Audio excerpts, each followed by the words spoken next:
Hola, hoy estamos nuevamente con José Piñera y ahora viene la segunda parte de nuestra discusión sobre la democracia en Chile. Y hoy quisiéramos preguntarle, una vez que se removió Allende del poder, que fue lo que estábamos conversando el otro día, ¿cómo se dieron los pasos para reconstruir la democracia en Chile y por qué este grupo de economistas jóvenes y liberales decidieron ingresar a un gobierno a pesar de que era un gobierno de militares? Como expliqué en otra ocasión, Allende fue removido en el fondo por un acuerdo del Congreso y fue removido por las Fuerzas Armadas, por los 4 comandantes en jefe. Fue una intervención institucional para salvar a Chile del comunismo.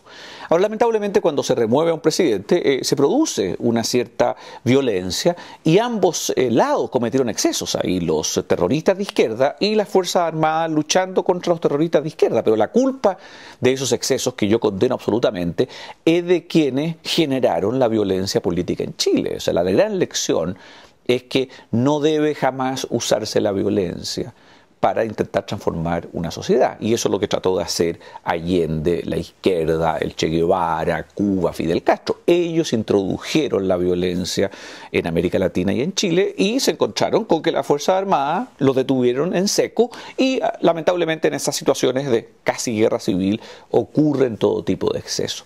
Bueno, pero eso sucedió realmente durante los primeros 3 meses, 6 meses, un año. Este fue el año 73, 74. Chile estaba, como digo, en el caos, la economía estaba destruida, además vino la crisis del petróleo del 73, la verdad es que Chile estaba en estado de guerra.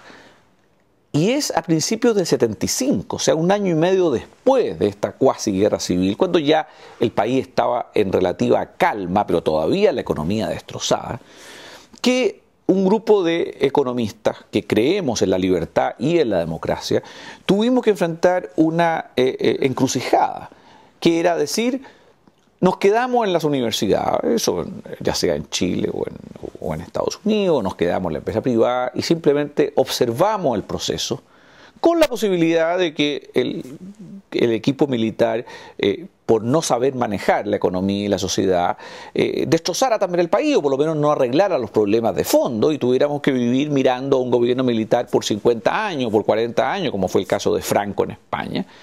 O la otra alternativa, que fue, no, si nosotros creemos que Allende fue removido legítimamente, y creemos que este gobierno es transitorio, es un gobierno militar transitorio, de excepción, para un retorno a la democracia, ¿por qué no ingresamos como equipo y luchamos por dentro para resolver los 2 grandes problemas de Chile? El primero, el problema de todo el siglo de no tener una estrategia de desarrollo económico que permita ser un país desarrollado.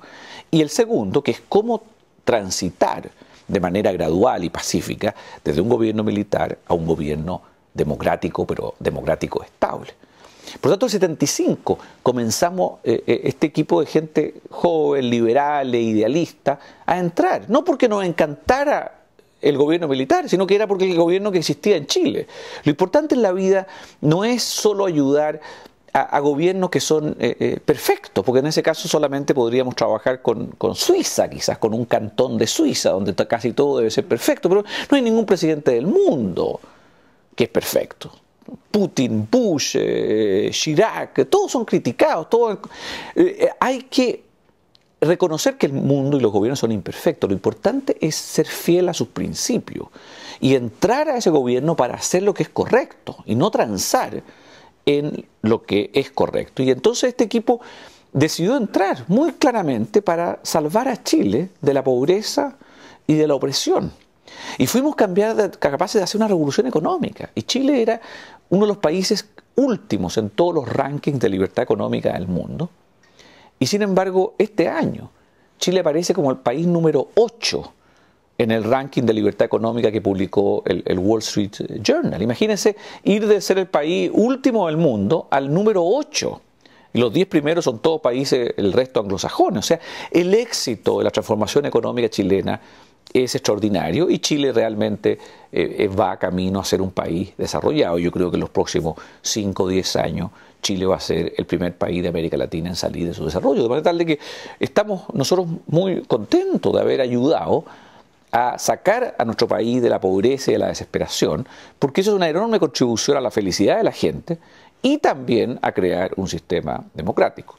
Pero aparte de eso, algunos de nosotros, no todos los economistas, algunos son más tecnócratas, otros nos interesa más la economía política, pero en mi caso personal, yo me involucré mucho en la elaboración de una nueva constitución en Chile que estableciera claramente un camino de regreso a la democracia. Y lo extraordinario en Chile es que la democracia se conquistó desde adentro del gobierno militar. No fueron algunos opositores que tiraban bombas molotov en las calles lo que lograron la transición, porque el gobierno era exitoso, era fuerte. Fue desde adentro del gobierno que nosotros convencimos al presidente Pinochet, convencimos a los comandantes en jefe, convencimos a la opinión pública, convencimos al establishment de que la mejor manera de consolidar nuestros logros económicos y sociales era hacer nosotros un retorno gradual, pacífico, ordenado, constitucional a un sistema democrático. Y así lo logramos. ¿Cuáles fueron los pasos que se dieron para hacer la transición pacífica desde el gobierno militar hacia la democracia en Chile? Bueno, es un proceso muy interesante. Se dio de la siguiente manera. Primero aprobamos una nueva constitución. Esto sucedió en 1980. Se llamó a un referéndum para aprobar una constitución que tenía dos partes. Una parte que son el texto permanente de la constitución, en la cual establecimos los derechos individuales de manera muy fuerte, derechos de libertad, derecho de propiedad privada, incluso yo escribí todo lo que es el derecho al trabajo, el hecho de que ningún sindicato, ningún grupo profesional podía impedirle a alguien trabajar o exigirle un carné o ser miembro de una organización. O sea, hay una línea en la Constitución que yo escribí, en la cual estoy muy contento, que dice: ningún acto de autoridad puede exigirle a alguien un requisito arbitrario para ejercer un trabajo. En fin, pusimos todos los derechos, una especie de Bill of Rights, como se llama en Estados Unidos. Pero además la Constitución tenía una serie de artículos transitorios que le decía al gobierno militar: señores, ustedes en 8 años tienen que ir construyendo los pilares de un sistema democrático, lo que el analista Farid Zakaria ha llamado las instituciones para la libertad, porque la tesis de él es que la democracia no es solamente ir y votar.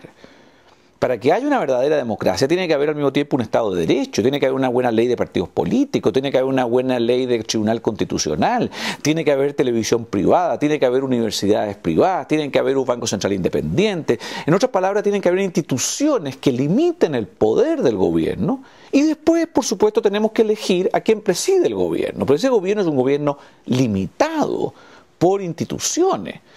Entonces nosotros nos dimos 8 años para construir esas instituciones. Y las construimos todas. Y fuimos poco a poco.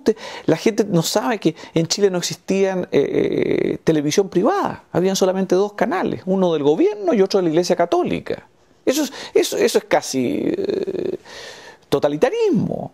Nosotros, dentro del gobierno del presidente Pinochet, permitimos la televisión privada en Chile. Permitimos las universidades privadas. Creamos un Banco Central independiente que ha reducido una larga historia de inflación en Chile a inflaciones del 2, 3, 4% al año.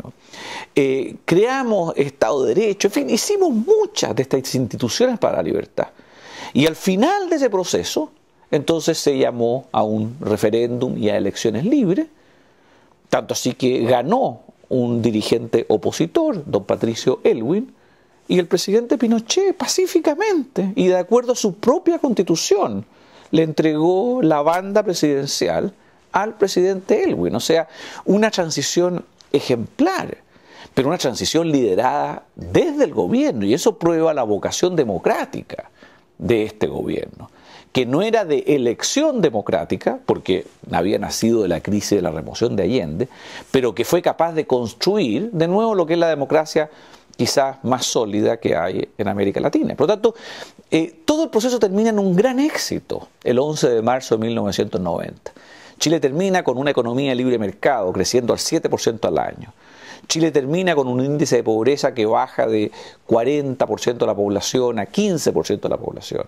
Y Chile termina al final con una democracia estable bajo la Constitución aprobada en 1980 que se mantiene hasta hoy.